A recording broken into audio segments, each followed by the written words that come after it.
आगे बढ़ते हो। नमस्ते भारत में अब बात ममता के मिशन मुंबई की। बंगाल की मुख्यमंत्री ममता बनर्जी 3 दिन के मुंबई दौरे पर हैं और ममता के इस दौरे से कांग्रेस के खेमे में खलबली मची हुई थी, लेकिन अब एनसीपी कांग्रेस के समर्थन में आ गई है। ऐसे में ममता के कांग्रेस मुक्त विपक्ष के एजेंडे को तगड़ा झटका लगा है और ममता के सामने एक बड़ा यक्ष प्रश्न यह भी है कि कैसे बनेगा कांग्रेस बिना विपक्ष का तीसरा मोर्चा।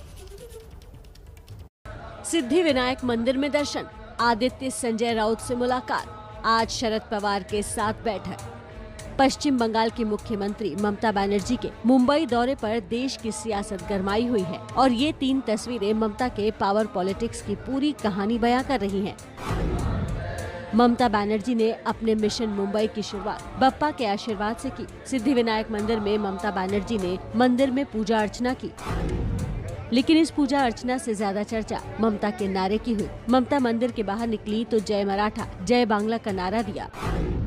जय मराठा एंड जय बांग्ला, जय मराठा एंड जय बांग्ला। इसके बाद ममता ने महाराष्ट्र के सीएम उद्धव ठाकरे से मुलाकात के लिए समय मांगा, लेकिन उद्धव की तबीयत खराब होने की वजह से उनकी मुलाकात नहीं हो पाई। लेकिन शिवसेना की तरफ से संजय राउत और आदित्य ठाकरे ने ममता से मुलाकात की और जब इस मुलाकात पर शिवसेना से सवाल पूछा गया तो आदित्य ने इसे शिष्टाचार भेंट बताया, लेकिन इसके साथ ही राजनीतिक चर्चा से इनकार नहीं किया। नुसतं अशीच एक चांगली बैठक झाली, भेट झाली आणि मला वाटतं जे एक नातं आहे, आमचं वेगळं नातं आहे, ते पुढे नेण्याचा अर्थ आहे।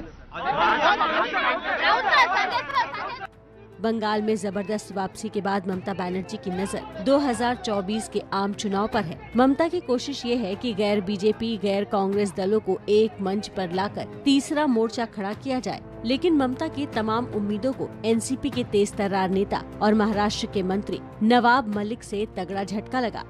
आणि काँग्रेस शिवाय कुठलेही विरोधकांचा मोर्चा होऊ शकत नाही अशी पण भूमिका पवार साहेबांनी आधी पण मांडलेली आहे।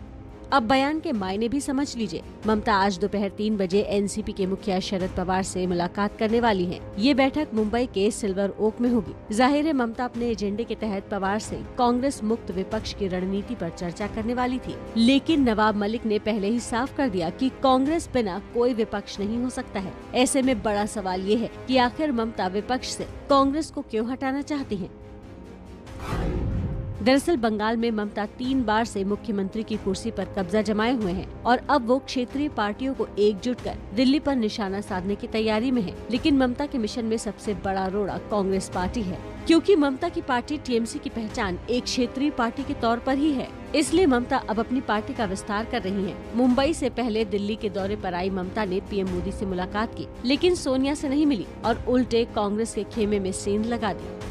और दिल्ली के बाद अब महाराष्ट्र में ममता अपनी सियासी जमीन तलाश रही हैं। लेकिन महाराष्ट्र में शिवसेना और एनसीपी के बिना कोई पार्टी अपनी सियासत नहीं चमका सकती। इसलिए ममता ने पहले शिवसेना और फिर पवार पर डोरे डाल रही हैं। लेकिन सवाल ये है कि ममता अब आगे क्या करेंगी और कैसे गैर कांग्रेसी विपक्ष की धुरी को तैयार कर पाएंगी।